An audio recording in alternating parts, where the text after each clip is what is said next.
look wonderful out there. Yeah, give yourself an applause, really.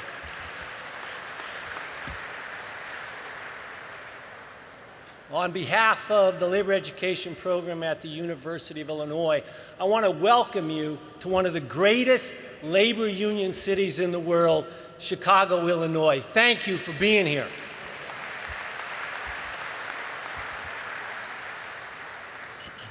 And in a minute, I want to share just a little bit of that great history in which you are such a central part of. But let me take a second to thank the International, your leadership, for allowing me to spend a few minutes with you here today. And if I could just take a moment of personal privilege, also acknowledge my good friend and one of our most distinguished graduates of the Labor Education Program, Chicago's own Brother Mac Julian.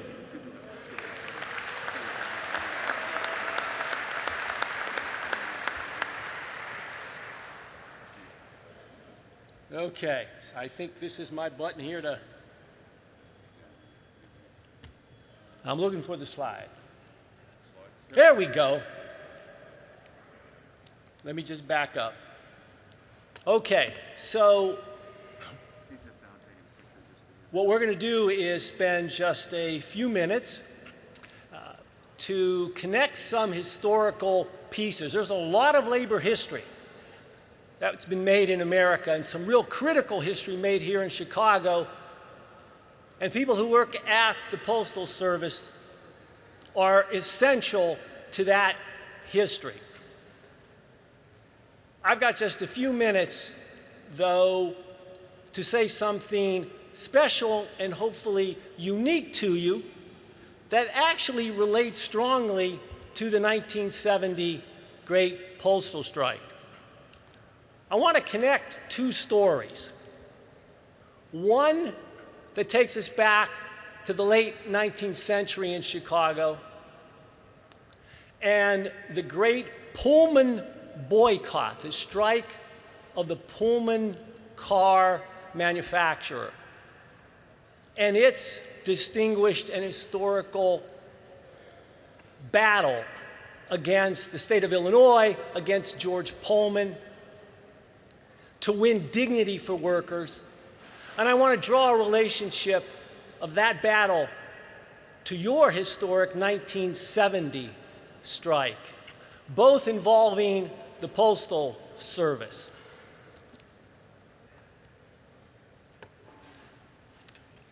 This is a quote from Governor Frank Murphy, who was also mayor of Detroit and will become a Supreme Court justice. Oh, there you go, Michigan. Now, again, here I am, I'm an academic, and I want to tell you all the labor history I've ever learned. But I don't have all that time to do that. But in 1936, 1937, there was an important auto strike in Flint, Michigan. Very important to the history of the American labor movement. Murphy commented as governor on something critically important, and it's a piece that I stress in all of my political science teaching to union members, and that is that historically what we've learned, and certainly from Murphy's vantage point in 1937, if the government, if the state, if it aligns with big corporate power, it's in a position to prevent the labor movement from advancing.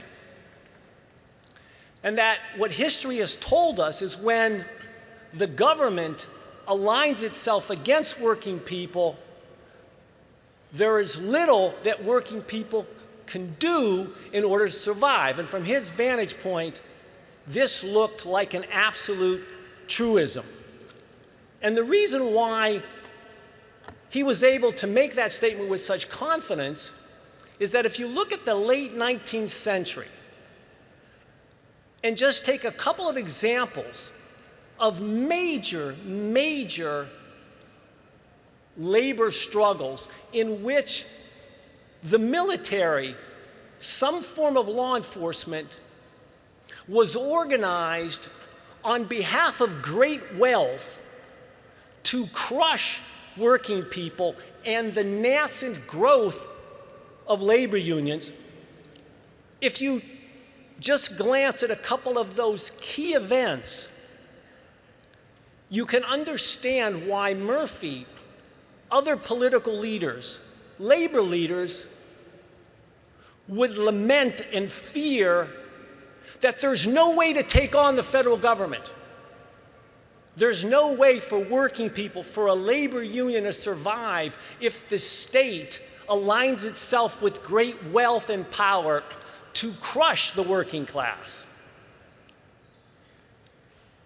And if you compare some of the numbers, and I don't mean to throw a lot of numbers at you, but I thought if you would contrast the Pullman column in 1894 with the previous examples, and these are just a couple, there are multiple examples that highlight the violence committed against labor union organizers, against workers who would dare stand up against power in the latter part of the 19th century, early part of the 20th century.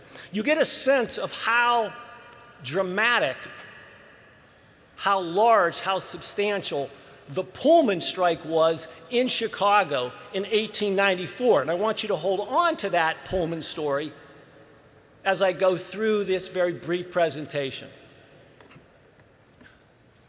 So the Pullman strike starts as a boycott in 1894, but it becomes part of, it triggers a national railroad strike. Chicago as its epicenter. You probably don't have the time while you're here, but the Pullman Historical Society is a holy and sacred ground that you could visit. You could do tours through Pullman. There's a little bit left of that manufacturing, not so much the facility, but buildings that have been labeled as an historical site, and I'd highly recommend someday that you spend some time there. But this boycott, which has to do with workers saying we're not being paid enough, we're not being treated with enough respect. George Pullman is a dictatorial, abusive owner who has the support of all the moneyed interest in Chicago. And these workers are so resolute that the only way you can defeat them is if the state does what Murphy came to understand would be done, and that is you're going to have to shoot them. You're going to have to use legal force. You're going to have to use all the power that the state has to put down what from the government's view was a resurrection. And here is just a short headline from one of the newspapers so that you have an appreciation for what went on during this strike. And as the previous slide showed, many are killed, hundreds are injured, thousands and thousands of dollars worth of property damage. The National Guard is called out, the courts are called in, union leaders are arrested, and they go to prison. All right, here's a quiz, right? You're all students. We're in a class. Congratulations, you're all taking a class at the University of Illinois. All right? There you go. Not going to cost you any tuition, and you don't have any homework. All right. Quick quiz. What do all of these people have in common?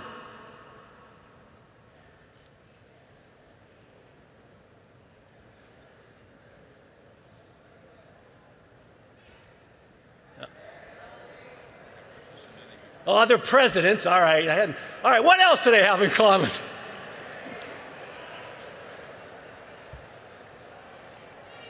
All right. Now, wait. Here you go. So this isn't a person. It's sort of persons in the plural. What do all of these entities have in common?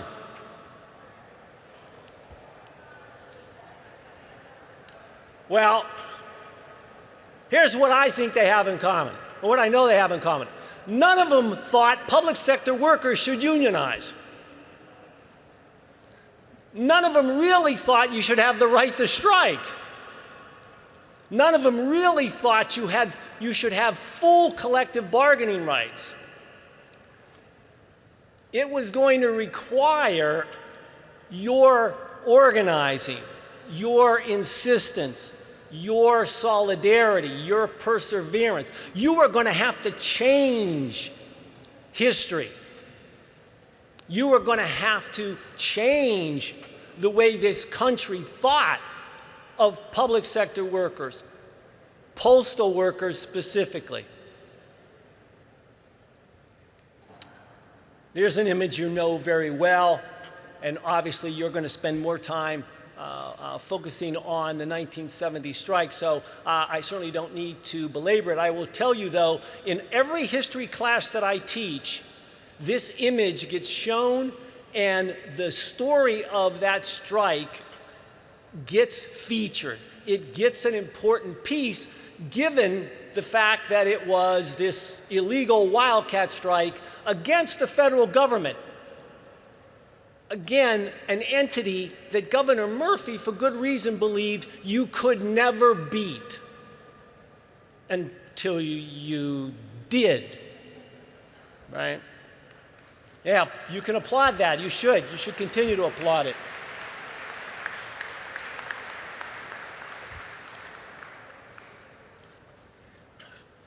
A little bit more, if you will, connecting the dots to show you, if you don't think what you do matters, a generation from now, America will be different because of what you did in the 2020 election. America will be different because of what you do when you come out of this convention. Generations beyond you will come to understand how history was changed. I kind of shook things up on that one. In 1894, President Grover Cleveland called out federal troops to break a railroad strike because of the mail. That was the argument made. The mail had to move, even though the Pullman strikers said, whoa, whoa, whoa, whoa, we'll move that. We'll move those cars that have mail. We're just not going to hook up Mr. Pullman's palace cars, nonetheless. And then in 1970, well, you know that Richard Nixon believed that an emergency order could get the mail moved. He too was sadly mistaken. Now, I showed you that chart, the three strikes in the late 19th century, and particularly I showed you the Pullman numbers, which were all much larger, demonstrating a more violent, more impactful stoppage. Well, now, 1970, think about Governor Murphy's statement that if the federal government aligns itself with power, there's no way a labor union could possibly succeed. I actually believe your story should be taught in political science classes. It should be taught, yeah.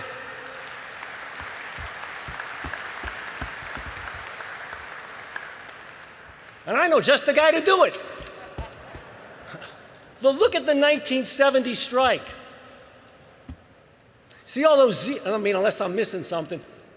You see all those zeros?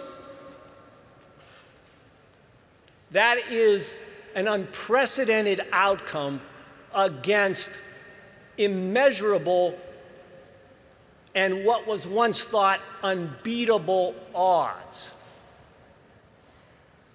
I'm going to end here, and I may have already gone over my time, and I apologize to the folks who are trying to keep everything on schedule here today.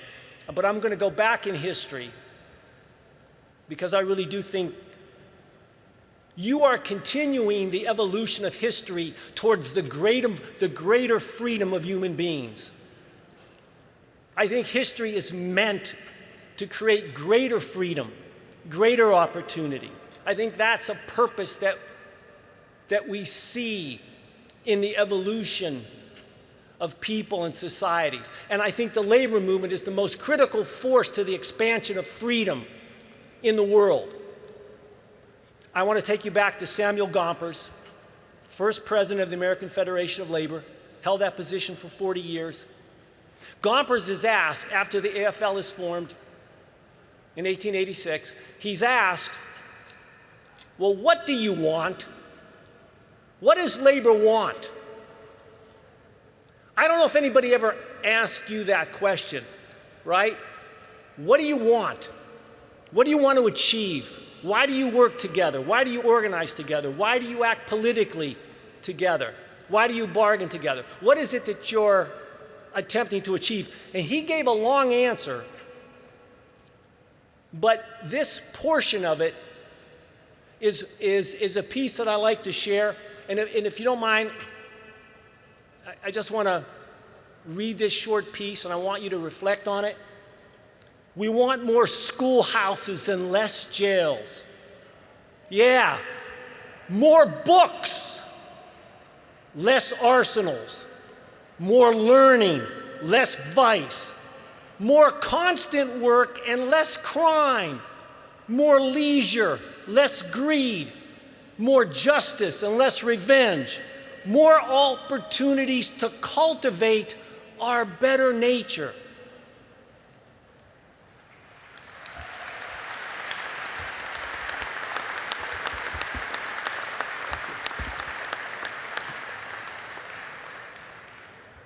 And in closing, from my humble perspective, after my years of study and work, there is no other institution here in America or anywhere else that is more equipped, more built for, and more capable of creating this world of beauty, opportunity, and equality for all than the American labor movement. Thank you, National Letter Carriers.